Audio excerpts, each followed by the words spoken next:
उन्हाळ्यामुळे चपाती भाजी भाकरी बनवली तर ती खाऊशी वाटत नाही. त्यामुळे मग आज चपाती भाजी भाकरी न बनवता लहानांपासून मोठ्यांपर्यंत सर्वांनाच आवडणारा पदार्थ बनवला. आमच्याकडे तर हा पदार्थ खूप आवडतो. त्यासाठी एका कुकरमध्ये मी अर्धा वाटी इतकी तुरीची डाळ घेतली. या तुरीच्या डाळीमध्ये पाणी घालून हलक्या हाताने स्वच्छ 2 पाण्याने ही डाळ धुवून घेतली. त्यानंतर यामध्ये मी 2 चमचे इतके शेंगदाणे घातले. त्याचबरोबर 2 हिरव्या मिरच्या घातलेल्या आहेत.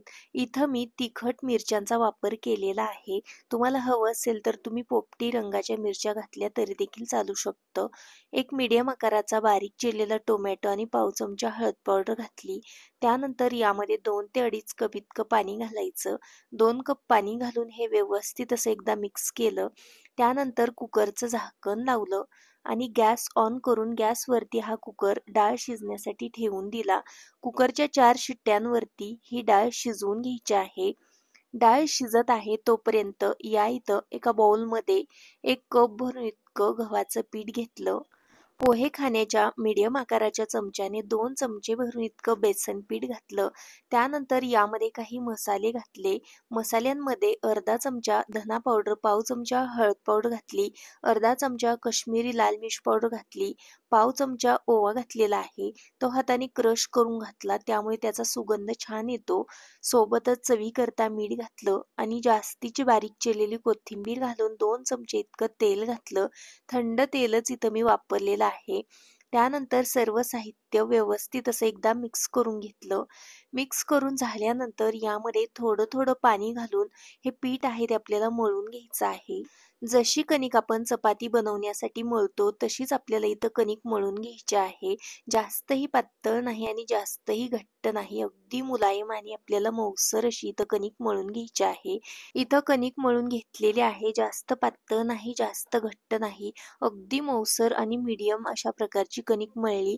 झाकण ठेवून याला 10 मिनिटासाठी भिजत ठेवायचं आहे. तोपर्यंत कुकरच्या पण 4 ते 5 शिट्ट्या झालेल्या होत्या. कुकरमधली हवा आहे ती आपोआप जिरलेली आहे.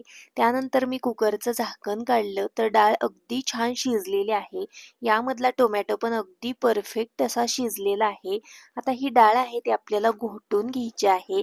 त्यासाठी इथं मी एक लाकडी रवी घेतलेली आहे. तर या रवीने ही डाळ आहे ती मी अगदी व्यवस्थित अशी घोटून घेते. रवीमुळे डाळ पटकन छान अशी घोटली जाते. तर डाळ आपली अगदी व्यवस्थित अशी घोटून झालेली आहे. पुढच्या कृतीकडे वळूयात. गॅसवरती इथं मी एक कढई गरम करायला ठेवली. यामध्ये फोडणी करता मी अगदी 1.5 पळी इतकं तेल घातलं. तेल गरम झाल्यानंतर पाव चमचा मोहरी घातली. मोहरी छान फुलली. त्यानंतर पाव चमचा जिरे घातलं. त्याचबरोबर या इथं मी थोडासा ठेचून घेतलेला लसूण घातला. 1 चमचाभर इतका हा ठेचून घेतलेला लसूण आहे. 2 लाल सुक्या मिरच्या घातल्या.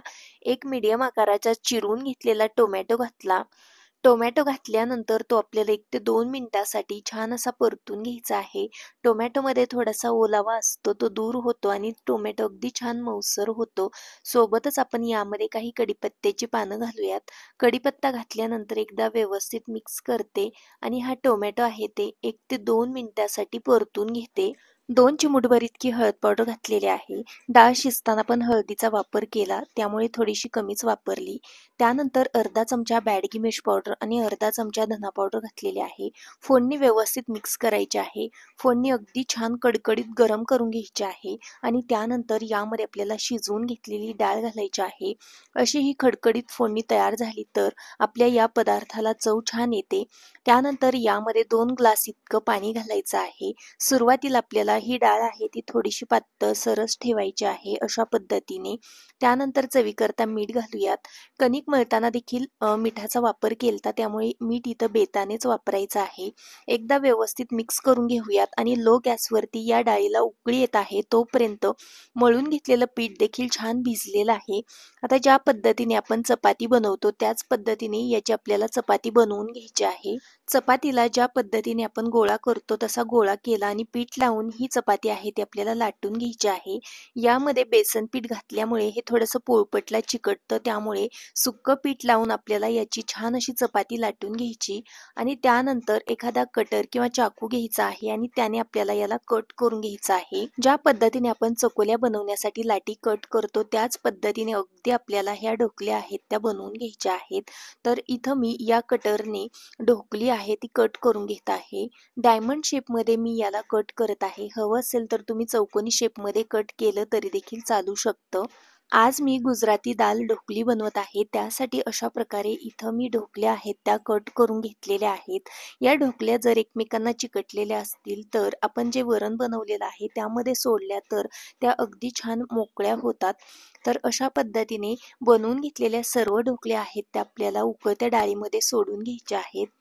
गॅस अगदी मीडियम ठेवायचा आहे आणि सर्व ढोकळे आपल्याला यामध्ये सोडायचे आहेत. याच पद्धतीने उरलेली जी कणिक आहे त्याच्या देखील मी ढोकल्या आहेत त्या बनवून घेते. सर्व ढोकल्या इथं बनवून घेतलेल्या आहेत. आता सर्व उकळत्या डाळीमध्ये आपल्याला सोडून घ्यायच्या आहेत. अर्धा कप तूर डाळीमध्ये आपण ज्या बनवून घेतलेली ढोकली आहेत त्या व्यवस्थित अशा शिजल्या जातात. अगदी परफेक्ट अशा ढोकल्या बनवून तयार होतात. आता सर्वात शेवटी यामध्ये 1 चमचाभर इतका बारीक चिरलेला गूळ घालायचा आहे आणि त्यानंतर हे व्यवस्थित असं एकदम मिक्स करायचं आहे. मिक्स करून झाल्यानंतर गॅस अगदी लो ठेवायचा आहे. सर्व ढोकल्या व्यवस्थित मिक्स केल्यानंतर याच्यावरती झाकण ठेवायचं आहे आणि झाकण ठेवून आपल्याला अगदी लो गॅसवरती 7 ते 8 मिनिटासाठी ही गुजराती दाल ढोकली आहे ती शिजवून घ्यायची आहे. त्यानंतर या इथं आपली मस्त अशी गुजराती दाल ढोकली बनून तयार झालेली आहे. याला रंग पण छान आलेला आहे. याचा सुगंध म्हणाल तर अगदी घरभर दरवळत आहे. अशा प्रकारची आपली गुजराती दाल ढोकली बनून तयार झालेली आहे. गरमागरम भन्नाट चवीची दाल ढोकली मी एका प्लेटमध्ये काढून घेते. ही दाल ढोकली तुम्ही अशी सर्व्ह करू शकता किंवा भातासोबत खाल्ली तरी देखील चालू शकतं. आम्हाला तर अशीच खायला खूप आवडते. तुम्ही पण एकदा नक्की ट्राय करा. तुम्हाला नक्कीच आवडेल अशी खात्री आहे. व्हिडिओ आवडला असेल तर लाईक करा. Bye bye.